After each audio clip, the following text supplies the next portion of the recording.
Sha'Carri Richardson was fresh off a qualifying race in the women's 100 meters finals. This race booked her ticket to Tokyo in the 2021 Summer Olympics. However, only days later, Richardson received news she would no longer be able to attend her dream of the 2021 Summer Olympics. She received a failed drug test. However, myself, as well as many others, disagree with the ruling Richardson received. Richardson was no longer allowed to compete due to a failed marijuana drug test. However, the marijuana that she had taken was for medical reasons and prescribed by a doctor. I would like to take a deeper dive into the facts. Marijuana is not a performance-enhancing drug, but what does it actually do? And because of this, why is it wrong to continue to punish our athletes? And what can we do as bystanders to help? The first thing to know is what is the difference between medical and recreational marijuana. The difference is the components of it. THC, while still medical marijuana, is a bigger component of recreational marijuana. This is what gives off the euphoria of that high that you get from smoking. However, in medically prescribed marijuana, CBD is the main component. CBD is the healing aspect of marijuana, which helps relieve stress as well as many others. So, what can you use, or why do people get prescribed medical marijuana?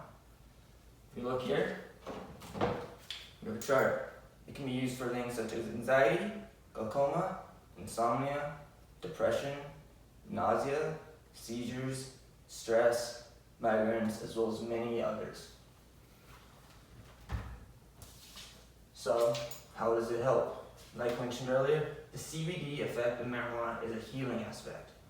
While the THC is included, it is not as potent in the medical marijuana. The CBD is able to enter the body, help to stimulate the brain as well as other body. And more than anything, it helps the athlete or even just a regular person relax. That is the main component. Why is this important? CBD as well as medical marijuana is important because it helps people who are going through more than just sports. Sha'Carri Richardson had just lost her mother the week before, her birth mom. She was prescribed this to help deal with the stress surrounding herself and her family situation, as well as the games. These chemicals in medical marijuana are similar to the body, and it helps Sha'Carri with things such as appetite, memory, movement, as well as pain, but in her case it was to relieve the stress and mental warfare she was dealing from her mother's past.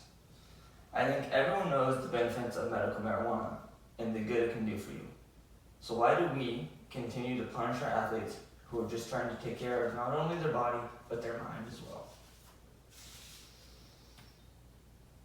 Medical marijuana is legal in 30 states across the United States as well as many other countries worldwide. And where Sha'Carri Richardson was prescribed for medicine, it was legal. What she was doing was legal. It was for the stress as well as her mental health surrounding her mother's passing. Major sports organizations such as the NBA and NFL, the two biggest sports organizations in the world right now, besides the EuroLeague soccer, have allowed their athletes to smoke for medical and even recreational purposes at this point. I think that clearly, to the extent it has medical qualities, and these are things that should be looked at. That is a direct quote from NBA Commissioner Adam Silver. Are we supposed to let our athletes suffer? My answer and your answer is no. Our athletes do not suffer off the court just because they aren't able to receive the medical treatment that they need and deserve. This medical treatment, medical marijuana, could be saving lives. Depression has the unfortunate side effect of death. Suicide has taken many people's and athletes' lives. We don't want any more. Not only this, but medical marijuana offers no physical advantage. The steroid era, one of the biggest things in baseball, still a thing to this day, as well as SARMs and others, are performance enhancing. They help the athlete create an advantage with their body, makes them stronger. Medical marijuana does not do this. It offers the athlete no competitive advantage besides a clear mind and mental health. Now that you know why it's wrong for the athletes to be punished for medical use of marijuana, here's what me and you will do to help. First, contact the Olympic Committee. There are a few ways to do this. By address, 1. Olympic Plaza, Colorado Springs, Colorado. By phone, 1-719-866-3245. Email, teamusa@olympics.com. And website, www.teamusa.com. When you send these notes, ask for Susan Harsh. She is the director of the Olympic Committee. By us using our words and our voice to speak out on behalf of our athletes and their mental health, we can help make a difference. The next is through Sha'Carri Richardson herself. She has become the face of this movement, whether she wants to or not. https://moveon.org has a petition. Over 500,000 people have signed a petition to let Sha'Carri Richardson race. Well, it is too late. The word has gone out.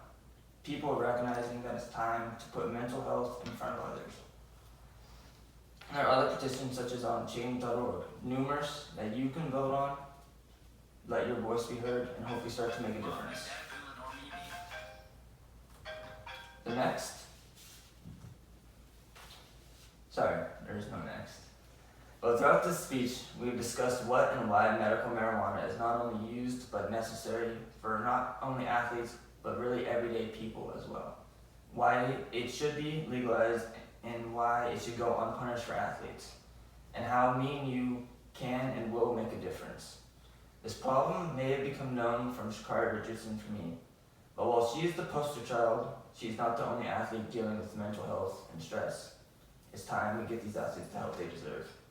It's time we made our voices heard to not only inspire, but make a change for the better. Thank you.